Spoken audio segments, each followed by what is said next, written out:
हरियाणा राज्य महिला आयोग में चेयरमैन का जो पद है वो काफी लंबे समय से खाली पड़ा था, लेकिन अब राज्य महिला आयोग की चेयरपर्सन के रूप में हरियाणा के फरीदाबाद की रेणु भाटिया ने अपना पदभार ग्रहण कर लिया है और आज वो खासतौर से हमारे साथ बातचीत करने के लिए भी मौजूद हैं। सबसे पहले तो रेणु जी, आपको बहुत शुभकामनाएं। थैंक यू साक्षी।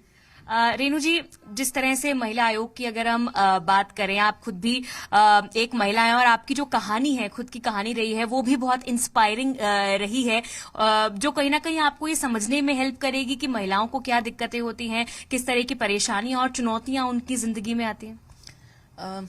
साक्षी, कहते हैं कि महिलाओं के लिए जिंदगी कंटीला ताज है, लेकिन मुझे ऐसे लगता है कि महिलाओं को एक परिवर्तन लाना होगा। समय बदल रहा है, 21वीं सदी आ गई और हम आज अपनी बेटियों को पढ़ा भी रहे हैं।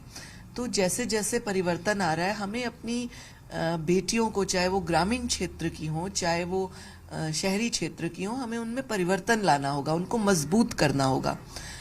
कभी कभी मैं आपको एक उदाहरण के लिए बताना चाहूंगी। हमारे पास कई बार केसेस आते हैं, बहू होती है, वो अपने पेरेंट्स के द्वारा ही दबाई जाती है। यदि उसके साथ कुछ डोमेस्टिक वायलेंस हो रही है या उसके साथ कोई छेड़छाड़ होती है परिवार में, कॉलेज में, बाहर कहीं वर्किंग प्लेस में, वो घर आके अपनी शिकायत करती है तो उसको दबाया जाता है। अक्सर क्या होता है, बेटी, सबसे पहले हम बेटियों को ये बोलते हैं कि यदि आपके साथ स्कूल कॉलेज में कहीं पर कोई प्रॉब्लम हुई तो सबसे पहले अपनी टीचर को बताएं। सेकंड प्रोसेस आप अपनी माँ को बताएं। कई बार टीचर को बताना ज्यादा इजी लगता है, मम्मी को नहीं बता सकते, लेकिन प्रोसीजर यही आप फॉलो करें।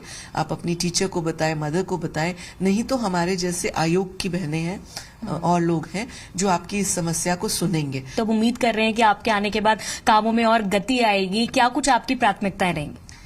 देखिए, आयोग तो वर्षों से चल रहा है, पहले भी था, आज भी है, लेकिन मुझे ऐसे लगता है 2014 से जब से हमारी सरकार बनी और आयोग गठित हुआ, हमारी चेयरपर्सन, वाइस चेयरपर्सन और पूरी टीम जिसमें मैं भी मेंबर थी, हम लोगों ने भरपूर काम किया।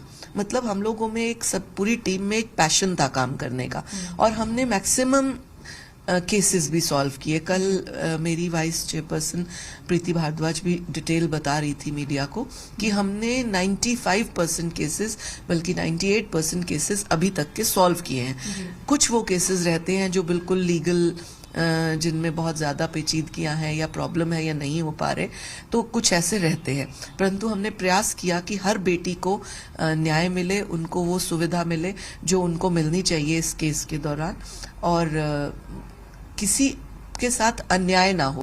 मैम, एनसीडब्ल्यू ने हाल ही में अपना जो डेटा शेयर किया है उसमें मुंबई और दिल्ली के बाद हरियाणा महिलाओं के खिलाफ जो अपराध है उसमें तीसरे नंबर पे है। इसको लेकर आप कैसे देखते हैं, इसको क्या करेंगे आने वाले समय? बिल्कुल ठीक। हमारी राष्ट्रीय अध्यक्षा आदरणीय रेखा शर्मा जी, जो बहुत अजीज भी हैं और बहुत डायनामिक भी हैं बेटियों की समस्याओं को लेकर, उन्होंने कई बार इस तरह की प्रॉब्लम्स को खत्म भी किया। और जो ये 3rd नंबर है, ये तो एक डाटा इसलिए है कि हरियाणा सरकार ने पहले जहां पर कहीं शिकायत दर्ज करने की बात नहीं होती थी, वहां हरियाणा सरकार ने आते ही 2014 में महिला थानों को स्टार्ट किया।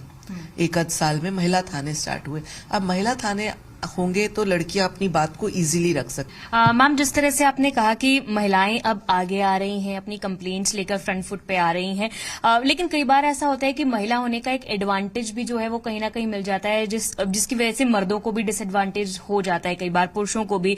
तो महिलाओं को न्याय भी मिले, बट किसी पुरुष को भी कोई मतलब गलत उन पर एलिगेशन ना लगे, निष्पक्ष रहे, ऐसा आपका क्या मोटिव रहेगा? अक्सर ऐसा देखा गया कि कई बार आपकी किसी के साथ अनबन हो जाती है तो आप सेकंड तरह की बातें करने लगते हैं। तो ऐसा हम नोटिस करते हैं कि वो किसकी कहने पर कर रही है, या हम लोग जजमेंट भी करते हैं और आमने सामने बिठा के पूछते और सुनते भी हैं दोनों पक्षों की बात। जब आप दो पक्षों को सुनेंगी तो बहुत सारी बातें निकल कर आती है। हमेशा सोल्यूशन टेबल पर होता है और टेबल पर जब दो पक्षों की बात आएगी तो कुछ ना कुछ पॉजिटिव सोल्यूशन निकलेगा। कैमरा पर्सन अश्विनी मनहास के साथ साक्षी शर्मा, जी मीडिया, पंचकुला।